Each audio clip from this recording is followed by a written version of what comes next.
You're listening to What's the Deal, our investment banking series here on JP Morgan's Making Sense podcast.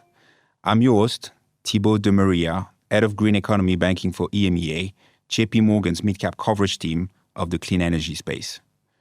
Today, we are diving into the fascinating world of sustainable food and agtech with Mazen Rizk, founder and CEO of Infinite Roots. Mazen, welcome to the podcast. I know you flew in from Germany today to be with us in London, so thank you so much. It's great to have you. Hi, Thibaud. Thanks for having me. So just to kick things off, can you please tell us in a few words about yourself? My name is Mazen. I'm the founder and CEO, like you said, of Infinite Roots. I'm originally Lebanese, born and raised in Lebanon, but moved to Germany around 14 years ago to continue my studies. I have a background in biotechnology, so studied biology through and through. Moved to Germany, did my PhD in synthetic biology with a focus on climate tech. And that was the first time where I got excited about all of the solutions that one can create with biotech to fight climate change. I would describe myself as a Lebanese German. I tend to get a bit of personality and characteristics from each different country, and that has helped me quite a lot in a lot of different situations. Thanks for sharing, Mazen. Setting up a business is always a fascinating journey. What were some of the highlights and even lowlights you've experienced when starting Infinite Roots? As a scientist starting a company, the lowlight was really also a challenge is to directly change your mindset from a scientist working with a lot of ambiguity to now an entrepreneur working with a lot of ambiguity. And there's a lot of different mindsets that need to come with that or thought processes that need to come with that. But what really helped, I think, is the fact that I was one of the few people during that time, and that was 2017 in Germany, that was saying, look, science can create breakthrough, and not only science, but mycelium. No one knew mycelium. Mycelium is the root structures of mushrooms that usually grow in the soil and in nature. And whenever there's a change in temperature or pH, you get a fruiting body that pops out, which is the mushroom that we buy in a supermarket. And you have this scientist that is saying, I'm going to take these mycelium, put them in tanks, and we're going to create amazing food out of it. And obviously not a lot of people believe that this could be a reality. What really helped, and I think the highlights were to realize very quickly what mycelium can do. So today, we create products that use a fraction of the water that you need, a fraction of the land that you need for normal agriculture, that emit 30 times less CO2 emissions than animal agriculture, and grows in less than a week. In general, plant-based proteins would need 150 days. Animals would take, or cows in that sense, would take 2 to 3 years to grow. These things were the highlights that create the motivation, not only for me, but for early employees and for early investors to say, well, if that works, this could be something very exciting. And some of the highlights were also just to feel that you're in control of building something new, waking up every day, knowing that the goal is 10 years from today, what could actually be created through your technology. The lowlights are seeing all of these challenges every single day and having the resilience that you need and the perseverance that you need to come up with solutions every single day. But that is probably not also only valid for me, but any founder who has been through that journey. But mycelium does a lot to create a lot of positivity in what we've been able to do so far. Fascinating. Thanks for sharing. Now, just to set the scene, globally, food systems are responsible for about 30% of the current anthropogenic greenhouse gas emissions driving climate change. Animal products as a whole account for 60% of food-related emissions, so about 15 to 20% of global emissions. Sustainably sourced foods, including novel plant-based meats, cultivated meat, and fermentation-derived foods, including Infinite Roots mycelium, can play a critical role in reducing climate change. But also, unsustainable farming methods, water pollution, biodiversity loss, and soil degradation. Mazen, what are some of the most significant trends you're seeing in the food and agtech sector today? How are these trends shaping the future of food production and consumption globally and regionally? And let's play that game. If you had a crystal ball, what trends do you see as being prevalent in 10 or 20 years' time? Very interesting question, very hard question to answer. So this is my, obviously, opinion, and I agree with you on everything that you said, Thibaud. It's very scary to realize that actually the food and ag system creates more greenhouse gas emissions than the whole transportation system combined. Yet a lot of work goes into electric vehicles, a lot of subsidies, a lot of public support. And then in the food tech, we see that there's still a lot of way to go. So in my opinion, a lot of trends across soil. I would not stop there. A lot of trends across food techs. I see that fermentation, with all of the different facets that it presents, is going to be a norm rather than a trend in 10 to 20 years. And there we're talking about biomass fermentation, what we do with mycelium. We're talking about precision fermentation, and we're talking about cultivated meat. I see that becoming a norm.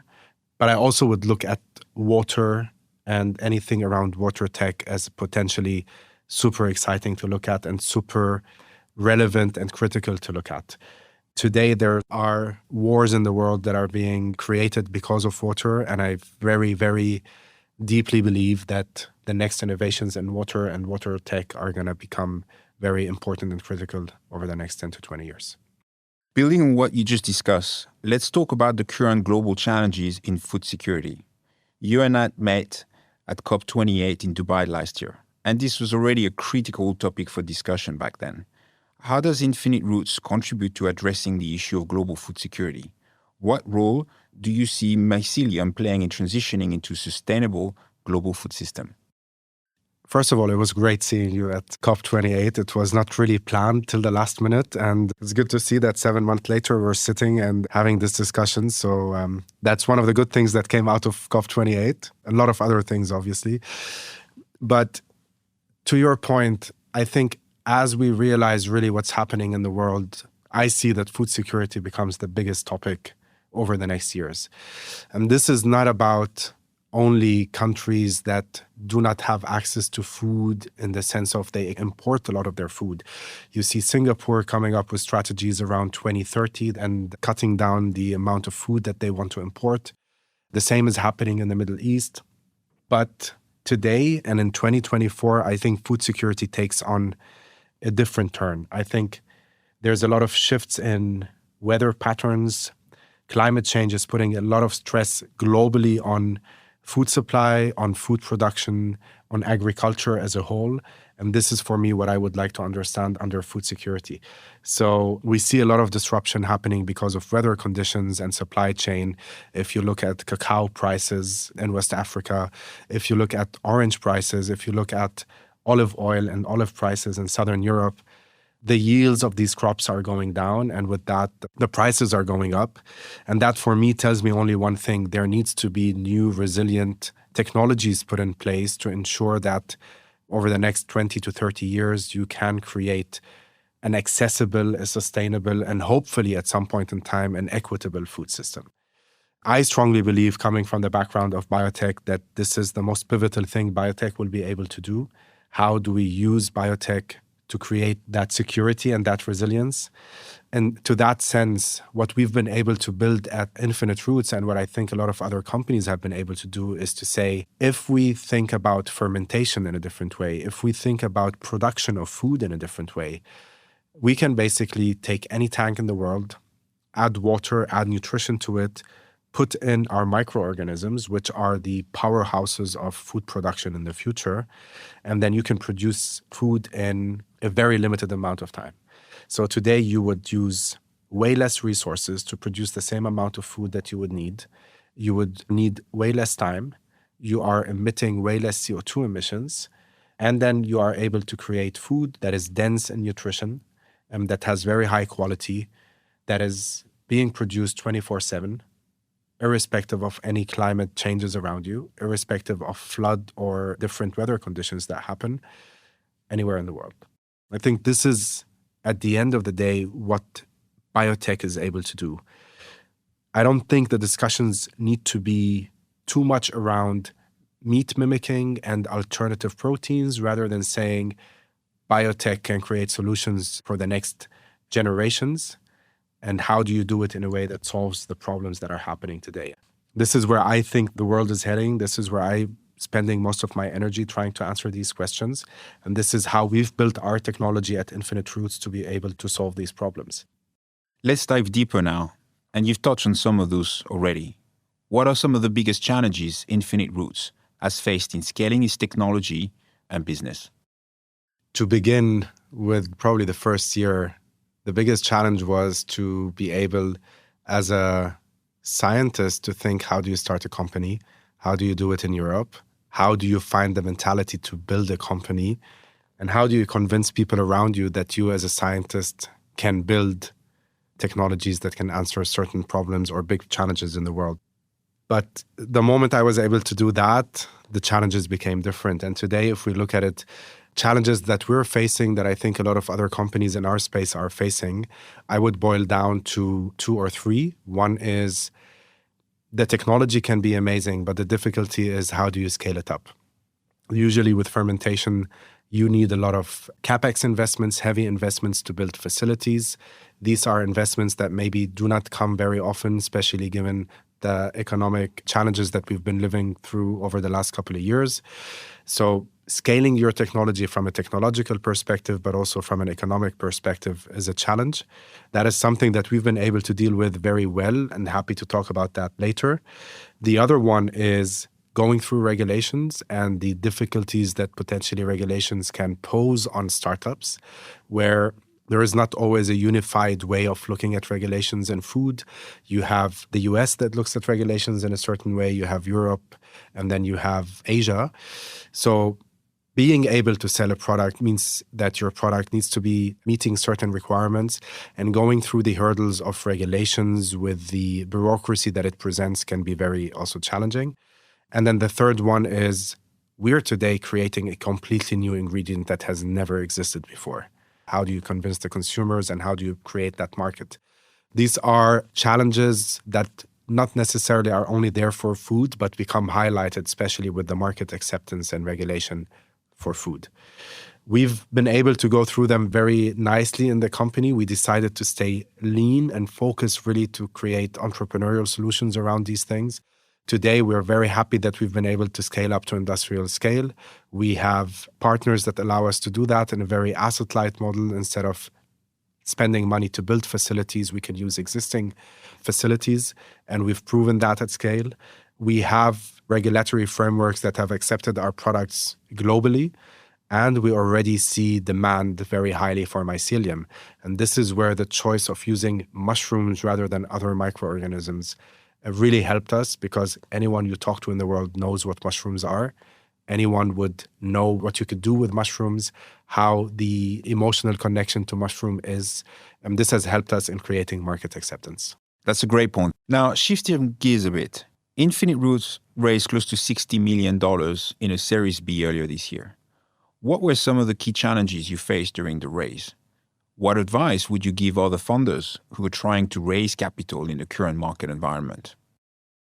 We faced a lot of challenges, I have to say that. We went out to fundraise in a very tricky time. I would look at it maybe, and to give you the answer, on a personal level as well as a company level. On a company level, we really persevered. We put a lot of focus on the technology and the science. We did not take no for an answer. We were able during that time, as we were fundraising, to show the scalability of the technology, to prove the scalability. We were able to create a lot of IP around the products, and we were able to think differently about fundraising in general. So with the 58 million that we raised, we have the European Innovation Council through the European Investment Bank that came in. We looked at strategic investors that could help us and strategic partners. So we have the Hans Riegel Holding, and we have Rewe, which is one of the biggest retailers that also joined the round. So we needed to make a shift in thinking which investors could benefit us in the long run if we're preparing to go to market and if we're preparing to build the technology further. That was very, very helpful. On a personal level, I think this is where I needed to go back to my roots. And coming from Lebanon, one thing that you learn is resilience. And that I needed to use a lot and go back to a lot over the fundraising time for Series B. In general, We were very confident of what we have as a technology and as a product, and we decided that we need to push through. And the advice that I would give to founders is the environment was not easy. It's still not easy. But if you have a good technology and if you have a good product, you're going to find the right investors. You need to look at optionality and variability and how you're approaching your fundraise, and not the typical way potentially of only going through venture capital. Very well said. I agree with you. Now, I would love to hear your thoughts about your participation in the JP Morgan Cleantech Stars conference that was held back in March in our London offices. Can you please share how this experience has helped your company and how, as partnering with JP Morgan, supported Infinite Roots' journey? For me, it was very exciting to take part, and I think we also shared the stage on the panel, so that was very exciting. Anytime I'm able as a person to talk about the company and talk about what I've been trying to build over the last 6 years, and every time I get the chance to be on stage, it becomes very humbling. But I think the level of people that were in the conference gave us a lot of opportunities to network with people that maybe we do not have direct access to in any different setting. So I would say the conference provided us with a lot of visibility back and forth. There were a lot of discussions that were very exciting on how do you look at growth, how do you look at clean tech in general and climate tech.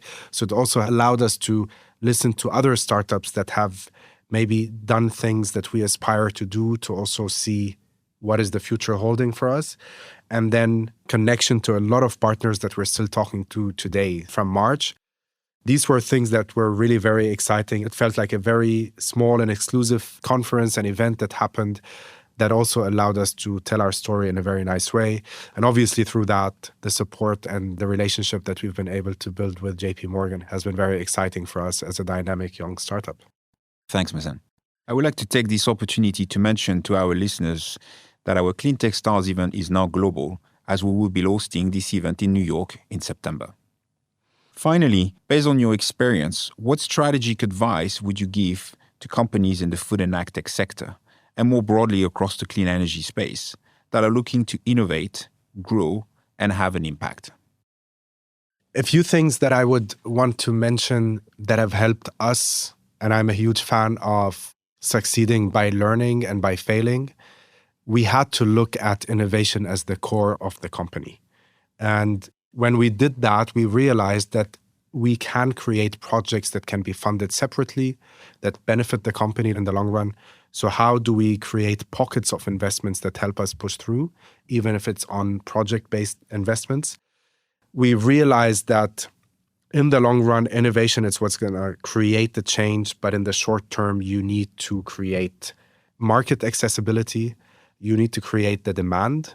And there, as a scientist, I was in the early days thinking I can do everything on my own. And I quickly realized that specifically in food tech, you need partnerships. And I always love to say it takes two to tango. These partnerships helped us really understand the reality of things versus the aspiration of what we want to become. And these are the two things that allowed us to be where we are, and that I would give to other people around me is you're going to fail a lot of times. As long as you have the focus on where this company in a tech perspective can go and what your innovation can do, that gives you the energy to wake up every day and think about the long-term strategy. But in the short term, don't be afraid of creating the optionalities that you need, whether it's in partnerships that you choose or in looking at project-based relationships and partnerships to help you get through some of the challenges that you're facing. And that could be regulatory again or scalability challenges. These are things that worked for us and that I would share with other people. Very well said. As we wrap up, today we dive into the innovative journey of Infinite Roots, explore the key trends shaping the sustainable food and agtech industry, discuss global food security challenges, and highlighted the impact of strategic partnership with JP Morgan in the clean energy space. Mazen Rizk, thank you again for joining me today. Thank you, Thibaud, and looking forward to our continued partnership. Thank you to our listeners for tuning in to another What's the Deal episode. We hope you enjoyed this conversation. I'm your host, Thibaud De Maria. Until next time, goodbye. Thanks for listening to What's the Deal? If you've enjoyed this conversation, we hope you'll review, rate, and subscribe to JP Morgan's Making Sense to stay on top of the latest industry news and trends. Available on Apple Podcasts, Spotify, Google Podcasts, and YouTube. To stay ahead of the curve, sign up for JP Morgan's In Context newsletter, packed full of market views and expert insights delivered straight to you. To subscribe, just visit jpmorgan.com/in-context. This material was prepared by the investment banking group of JP Morgan Securities LLC and not the firm's research department.